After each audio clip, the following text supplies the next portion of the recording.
আগামী 21শে জুলাই কলকাতার ধর্মতলায় শহীদ দিবস উপলক্ষে প্রস্তুতি তুঙ্গে।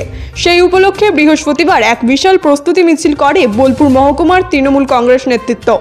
বিকেল 4টায় মিছিল শুরু হয়। নেতৃত্বে ছিলেন তৃণমূলের জেলা নেতা অনুব্রত মণ্ডল। বৃষ্টি বিঘ্নিত আবহাওয়া থাকা সত্ত্বেও কর্মী সমর্থকদের উৎসাহে ছিল না কোনো ঘাটতি। স্লোগান, ব্যানার ও পতাকায় মুখরিত ছিল গোটা এলাকা। মিছিলের রুটে দাঁড়িয়ে থাকা সাধারণ মানুষও এই কর্মসূচিতে অংশ নেয়।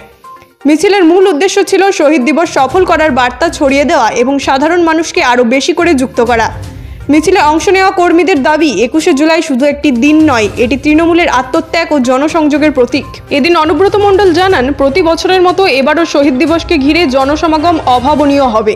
নেত্রী মমতা বন্দ্যোপাধ্যায়ের আহ্বানে বীরভূম থেকে হাজার হাজার কর্মী সমর্থক উপস্থিত থাকবেন।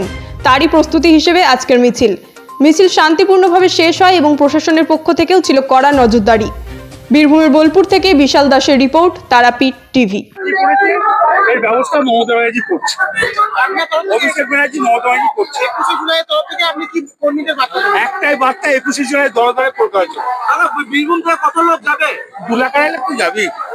আগের রেকর্ড কি ছড়াবে? 100 বার বীরভূম সবসময় ফার্স্ট থাকে। মানুষ অনেক বৃষ্টিপাতের মাথায় করে মিছিল করছে। দেখুন, মমতা ব্যানার্জির আবেগ কি হয় ভালো। 21শে জুলাই একটা আবেগ আছে। 21শে জুলাই অনেক ইতিহাস অনেকজনাই জানে না। 21শে জুলাই ভয়ঙ্কর ইতিহাস আছে, অনেক পুরনো ইতিহাস জানে না। তা মমতা ব্যানার্জির আবেগ আছে। মমতা ব্যানার্জি তার জন্য এই 21শে জুলাই লোকের লোকারণ্য।